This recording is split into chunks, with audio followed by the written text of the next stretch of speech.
மதுரை மத நல்லிணக்க மக்கள் கூட்டமைப்பின் சார்பில் இன்று மாவட்ட ஆட்சியரை சந்தித்து 2 கோரிக்கைகளை வலியுறுத்தி மனு அளிக்கப்பட்டது. ஒன்று, திருப்பரங்குன்றம் மலையை முன்வைத்து தொடர்ச்சியாக அர்ஜுன் சம்பத், கஸ்தூரி உள்ளிட்ட பலர் திருப்பரங்குன்றம் மலைக்கு சென்று தினந்தோறும் பொய் செய்திகளை, வதந்திகளை பரப்பி மக்களிடையே மோதலை தூண்டும் வகையிலே செயல்பட்டு வருகிறார்கள். 2 நாட்களுக்கு முன்பு மலைக்கு சென்ற அர்ஜுன் சம்பத் ஊடகங்களை அங்கே அழைத்து சென்று 200-300 ஆண்டுகளுக்கு முன்பாக கிட்டத்தட்ட 1923 தீர்ப்புக்கு முன்னாடி 100 வருஷத்துக்கு முன்னாடி அடக்கம் செய்யப்பட்ட சமாதிகளை சுட்டிக்காட்டி ஏதோ இன்று இஸ்லாமியர்கள் புதிதாக அங்கு ஆட்களை புதைப்பது போல ஒரு பொய் செய்தியை, அவதூறை, திட்டமிட்ட வதந்தியை, கலவரத்தை உருவாக்கும் நோக்கத்தோடு அங்க நின்று பேசுறாரு. இங்க பாருங்க, புதைக்கிறாங்க, புதைச்சிட்டு இதை ஆக்கிரமிக்கிறதுக்கு முயற்சி பண்றாங்க அப்படின்னு அவர் சொல்றாரு. 2வது, தர்கா பகுதிக்கு சொந்தமான இடத்துல இருக்கிற மரத்துல அவங்க தர்கா கொடியை கட்டுகிற போது இது பாகிஸ்தான் கொடியை ஸ்தல விருட்ச மரத்துல கட்டுறாங்க என்ற ஒரு பொய்யை, வதந்தியை பரப்புகிறார்கள். குறிப்பாக இரு பிரிவு மக்களிடையே மோதலை உண்டாக்க வேண்டும், வெறுப்பை விதைக்க வேண்டும் என்ற நோக்கத்தில் திட்டமிட்டு சந்தனக்கூடு நடக்கும் வரை தினமும் ஒரு நாள் கஸ்தூரி, ஒரு நாள் காடேஸ்வர சுப்பிரமணியம், ஒரு நாள் ராம் ரவிக்குமார், ஒரு நாள் அர்ஜுன் சம்பத் என்று தினந்தோறும் ஒவ்வொருத்தராக வந்து ஒரு மத கலவரத்துக்கான விதையை, வெறுப்பை மதுரையிலே விதைத்து கொண்டு இருக்கிறார்கள். எனவே அந்த வெறுப்பை விதைப்பவர்கள் மீது உரிய நடவடிக்கை வேண்டும் என்று முதல் கோரிக்கையாகவும், 2வதாக மதுரை திருப்பாலை நவமணி அரசு உதவி பெறும் பள்ளி, அங்கே நல்லமணி அரசு உதவி பெறும் பள்ளியில் அவங்க ஆசிரியர் பயிற்சி நடத்துகிறாங்க. அங்கு RSS ஆகா கடந்த சில தினங்களாக நடந்து கொண்டு இருக்கிறது, இப்பயும் நடந்துகிட்டு இருக்கு. விசிகாவை சேர்ந்த பொறுப்பாளர்கள் நேரடியாக அங்கே சென்று அதை காதால கேட்டு துப்பாக்கி சுடுற சட்டம் வரை அவங்க கேட்டிருக்கிறாங்க. அதற்கு பிறகு அவர்கள் ஊடகங்களுக்கு சொல்லி புகார் அளித்த பின்பும் கூட இன்னைக்கு வரை மதுரை காவல் ஆணையரோ, மாவட்ட ஆட்சியரோ, பள்ளிக்கல்வித்துறையோ, பள்ளிக்கல்வித்துறை அமைச்சரோ எந்த நடவடிக்கை எடுக்கல. உளவுத்துறை என்ன செய்யுதுன்னு எங்களுக்கு தெரியல. சில ஆண்டுகளுக்கு முன்பாக, ஒரு 3 வருஷத்துக்கு 3-4 வருடங்களுக்கு முன்பாக அதே திருப்பாலை பகுதியில் RSS அமைப்பு, சங் பரிவார அமைப்புகள் நடத்திய ஊர்வலத்திலே ஒரு பெரிய வன்முறை வெடித்து பள்ளிவாசல் மீது கற்கள் வீசப்பட்டு மதுரையில் ஒரு மத கலவரம் உருவாக்குவதற்கான முயற்சியை அவர்கள் செய்தார்கள். இப்போ எங்கள் கேள்வி என்னன்னா, RSS பள்ளி கல்லூரி மாணவர்களுக்கு அங்கே எதுக்கு வாள் பயிற்சி, சிலம்ப பயிற்சி, துப்பாக்கி சுடும் பயிற்சி கொடுக்குறாங்க? யாரை கொல்வதற்காக அவர்கள் செய்கிறார்கள் அப்படின்றதா எங்கள் கேள்வி. காந்தியை கொண்டது போல யாரை கொல்ல போறாங்க? கௌரி லங்கேஷை கொண்டது போல யாரை கொல்ல போறாங்க? நரேந்திர தபோல்கரை கொண்டது போல யாரை கொல்ல போகிறார்கள்? ஆயிரக்கணக்கான இஸ்லாமியர்களை நாடு முழுவதும் கொன்றொழித்தது போல மதுரையில் யாரை கொல்ல போறாங்க? மதுரையில் அவங்க திட்டத்திற்கு, அவர்களுடைய விஷம பிரச்சாரங்களுக்கு தடையாக இருப்பது மதுரை மத நல்லிணக்க கூட்டம். இங்க நிக்கிற நாங்க தான் தடையா இருக்கிறோம். எங்களை யாராவது கொல்ல போறாங்களா? அதுக்கு வாள் பயிற்சியா, துப்பாக்கி சூடும் பயிற்சியா? இப்ப ஒரு அரசு நிறுவனம், அரசு உதவி பெறும் நிறுவனம், அரசு கட்டுப்பாட்டில் இருக்கிறது. இங்க CEO இருக்காரு, DO இருக்காரு, வேற அமைப்பு அங்க நடத்தினா விட்டுருவாங்களா? ஒரு இஸ்லாமிய அமைப்பு அங்க ஒரு பயிற்சியோ, துப்பாக்கி சுடும் பயிற்சியோ கொடுத்தா இந்த அரசாங்கம் விட்டுருமா? போலீஸ் விட்டுருமா? காவல்துறை, உளவுத்துறை விட்டுருமா? கலெக்டர் விட்டுருவாரா? யாராவது விட்டுருவாங்களா? இது ஒரு கம்யூனிஸ்ட் அமைப்பு நடத்தினா விட்டுருவாங்களா? தமிழ் தேசிய அமைப்பு நடத்தினா விட்டுருவாங்களா? முற்போக்கு அமைப்புகள் யாரால் நடத்தினா விட்டுருவாங்களா? தலித் அமைப்புகள் நடத்தினா விட்டுருவாங்களா? ஆனால் RSSக்கு மட்டும் ஏன் இந்த சிறப்பு சலுகை?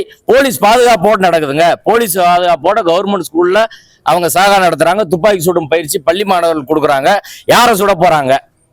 இப்போ நாங்கள் தான் இப்போ தடையா நிற்கிறோம். எங்களை யாராலும் சுடப்பட்டால் அல்லது வாளால் வெட்டப்பட்டால் அதற்கு RSS அமைப்பு, சங் பரிவார அமைப்புகள், VHP, BJP காரங்க தான் காரணமா இருப்பாங்க. இந்த கலவரத்தை எல்லாம் தூண்டுகின்ற நீதிபதி GR சுவாமிநாதன் அது காரணமா இருப்பாரு. பிஜேபி வழக்கறிஞர்கள் இங்க மதுரையில் இருக்காரு, பேராசிரியர் ராமசீனிவாசன், அண்ணாமலையிலிருந்து RSS பொறுப்பாளர் வன்னியராஜன், இப்படி பலரும் இதுக்கு பின்னாடி இருக்கிறாங்க. யாரை கொள்வதற்கு மதுரையிலே ஓராண்டாக இந்த வேலை செய்யறாங்க. சேவா பாரதி என்ற அமைப்பை திருப்பால பகுதியில துவங்கி அதுக்கு பிறகுதான் இவ்வளவு பிரச்சனை வருது. அந்த சேவா பாரதியில என்ன செய்யறாங்க? ஆயுதங்கள் வச்சிருக்காங்களா? என்னைக்காவது போலீஸ் சோதனை போட்டிருக்கா? உளவுத்துறை சோதனை போட்டிருக்கா? SPO கலெக்டர் என்னைக்காலும் கேட்டிருக்காங்களா? இப்ப சங் பரிவார அமைப்புகளை அரசு நிர்வாகமே வளர்த்து விடுது. பள்ளி கல்வித்துறைன்னு ஒண்ணு இயங்குதா? அதுக்கு ஒரு மினிஸ்டர் இருக்காரு, அன்பில் மகேஷ் பொய்யாமலின்னு நினைக்கிற அவர் பேரு. அவர் என்ன வேலை பார்க்கறாருன்னு எங்களுக்கு தெரியல. பல சங் பரிவார அமைப்பை சேர்ந்தவர்கள் இதுக்கு முன்னாடி ஸ்கூல்ல எல்லாம் போய் பேசுறாங்க. அதையும் வெளியில வந்த பிறகுதான் நிறுத்துறாங்க. ஏற்கனவே பல்வேறு ஊர்கள் இது போல சாகா ஸ்கூல்ல நடக்குது, அதுக்கு அவர் நடவடிக்கை எடுக்கல. மதுரையில் இவ்வளவு நடந்த பிறகு அவர் தூங்கிட்டு இருக்காருன்னா இது திராவிட மாடல் அரசா இல்ல அமித்ஷாவின் கட்டுப்பாட்டில் நடக்கிற அரசா என்ற கேள்வியை நாங்கள் எழுப்புகிறோம். மதுரையினோட அமைதியை சீர்குலைப்பதற்காக, மதுரையில் மிகப்பெரிய கலவரத்தை அரங்கேற்றுவதற்காக பள்ளி கல்லூரி மாணவர்கள் எல்லாரும் கொடுத்து ஜாதி அமைப்புகளை கையில் எடுத்து இங்கே ஒரு மிகப்பெரிய ஒரு வன்முறையை உருவாக்குவதற்காக சிக்கந்தர் தர்காவை வைத்து அதற்கான பயிற்சி தான் இப்ப நடந்துகிட்டு இருக்கு. இன்னைக்கு மற்றவங்கன்னா விட்டுருவீங்களா? ஆர்ம்ஸ் ஆக்ட் இருக்கா? ஆர்ம்ஸ் ஆக்ட் வராதா? ஆர்ம்ஸ் ஆக்ட்ல போட்டு நேரம் அவங்க கிட்டத்தட்ட ஜெயில தான் இருக்கணும், வெளியே விட மாட்டாங்க ட்ரையல் நடத்துற வரையும். பல ஆண்டுகள் சிறையில் இருக்கும் ஒரு நிலைமை வரும். ஆனால் இவ்வளவு நடந்த பிறகும் இவ்வளவு நக்கீரன்ல வந்திருக்கு, எல்லா செய்தி வந்திருக்கு, எல்லாரும் பேசியிருக்கிறாங்க. இன்னைக்கு வரை அதை போய் இந்த அரசு தடுக்கலைன்னா இந்த அரசு பெரியார் பேரை சொல்வதில் என்ன இது இருக்குன்னு எங்களுக்கு புரியல. எனவே தமிழக முதல்வர் அவர்கள் இதெல்லாம் கவனிக்கிறாரா? இந்த உளவுத்துறைன்னு ஒண்ணு இருக்கு. முற்போக்கு அமைப்பை சேர்ந்தவர்கள் சின்ன ஆர்ப்பாட்டம் நடத்தணும்னா வீடு வீடா போறது, விரட்டுறது, கைது பண்றது, ஹைகோர்ட்ல போராட்டம் நடத்தினா அடிக்கிறது, மீடியா வர்றதுக்கு முன்னாடியே எடுத்துட்டு போறது, இதெல்லாம் செய்யறாங்க. ஆனா அர்ஜுன் சம்பத்துக்கோ RSSக்கோ சாகாவுக்கோ துப்பாக்கி சுடும் பயிற்சிக்கோ வன்முறை நிகழ்வுகளுக்கோ எந்த நடவடிக்கையும் அவங்க எடுக்கிறது இல்லை. அப்படின்னா ஒரு காவல்துறை நிர்வாகம் அரசியல் சட்டப்படி நடுநிலையான செயல்படணும், யார் மேலும் நடவடிக்கை எடுக்கல, ஏன் எடுக்க மாட்டாங்க என்ற கேள்வியை நாங்கள் எழுப்புகிறோம். தமிழக அரசும் காவல்துறையும் இந்த நடவடிக்கையை எடுக்கல சாகாவன்னா நாங்கள் நேரடியாக போய் அதை தடுப்போம். அதுக்கு எங்களுக்கு அதை தவிர வேற வழி இல்லை. அந்த நிலைக்கு அரசு எங்களை ஆளாக்க வேண்டாம் என்பதை எச்சரிக்கையோடு நாங்கள் தெரிவித்துக் மதுரை கடந்த ஓராண்டாக ஜனவரியிலிருந்து இந்த டிசம்பர் வரை ஒரு கலவர சூழலாக இருக்கிறது.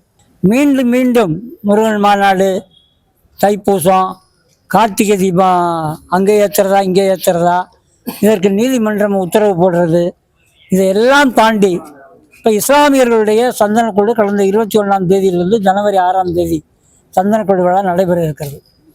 இந்த சூழலில் ஒவ்வொரு நாளும் கலவரத்தை உருவாக்குவது என்கிற நோக்கம் RSS, இந்து முன்னணி, இந்து மக்கள் கட்சி, சங் பரிவார அமைப்புகளுக்கு இருக்கிறது. இது பற்றிய விழிப்புணர்வு மாவட்ட நிர்வாகத்திற்கு, காவல்துறைக்கு, வெறும் சட்ட ஒழுங்கு அல்ல. நீங்கள் ஆள் கூடின பின்னாடி சட்ட ஒழுங்கை கடைபிடிச்சு பிரயோஜனம் இல்லை. அவங்க தொடர்ந்து திட்டமிட்டு செய்கிறாங்க. அந்த திட்டமிட்டு செயலை கண்டுபிடிக்க, யூகிக்க, அனுமானிக்க IS வேலை செய்தா இல்லையா? 2 வீடியோ இணையம் முழுவதும் பரவி இருக்கு. ஒன்று அர்ஜுன் சம்பத் மலை மேலே நெல்லித்தோப்புக்கு பக்கத்தில் நின்று பேசுகிற அந்த வீடியோ.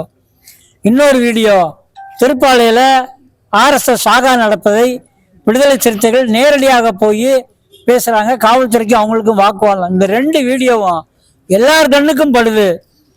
மதுரை மாநகர காவல்துறையினுடைய IS கண்ணுக்கு படாதா? படல் என்று இப்போ 2 வீடியோவும் நாங்களும் அனுப்பியிருக்கோம். கலெக்டருக்கு இப்போ ரிப்போர்ட் கொடுக்குறோம். நான் பார்க்க சொல்கிறேன், சட்ட ஒழுங்கை பாதுகாக்கிறேன்றாரு. சட்ட ஒழுங்கில் இங்கே ஒரு சமூக ஒழுங்கை சீர்குலைப்பது என்பது RSS சங்க பரிவார அமைப்புகளுடைய வேலையாக இருக்கிறது. ஓராண்டு கால பிரச்சனை இது. ஏதோ நேற்று தொடங்கின பிரச்சனை இல்லை, எங்களுக்கு தெரியலன்னு சொல்றதுக்கு தப்பிச்சு போக முடியாது. இந்த கார்த்திகையிலிருந்து அது தீவிரமாக இருக்கு. நேரடியாக கலரும் போது மலைக்கு ஓடுவது, மலையில் இருக்க தர்காவை அகற்றுவோம்னு ராஜா பேசுனது, இவ்வளவும் பார்த்தீங்கன்னா தோழர் சொன்ன மாதிரி தினசரி ஒருத்தன் வர்றான். அங்கே 6ஆம் தேதி காடேஸ்வரம் ஒரு பெருங்கூட்டத்தோடு வருவதாக இருக்கிறான். இதெல்லாம் இஸ்லாமியர்கள் இந்த மண்ணில் சுதந்திரமாக அவர்களுடைய வழிபாட்டு உரிமையை கடைபிடிப்பதற்கு உரிமை இருக்கிறதா இல்லையா என்கிற கேள்வியை இந்த அரசு நோக்கி எழுப்பிக்கிட்டு இருக்கு.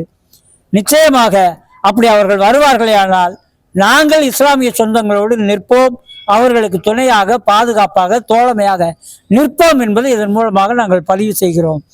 இருக்கிற சூழலை வெறும் சட்ட ஒழுங்காக பார்க்காமல் இங்கே ஒரு சமூக பதட்டத்தை உருவாக்குகிற இந்து முன்னணி, இந்து மக்கள் கட்சி, சங் பரிவார அமைப்புகளை முன்கூட்டியே கைது செய்கிற வேலையை காவல்துறையும் தமிழ்நாடு அரசும் மாவட்ட நிர்வாகம் செய்ய வேண்டும் என்பது வேண்டுகோள்.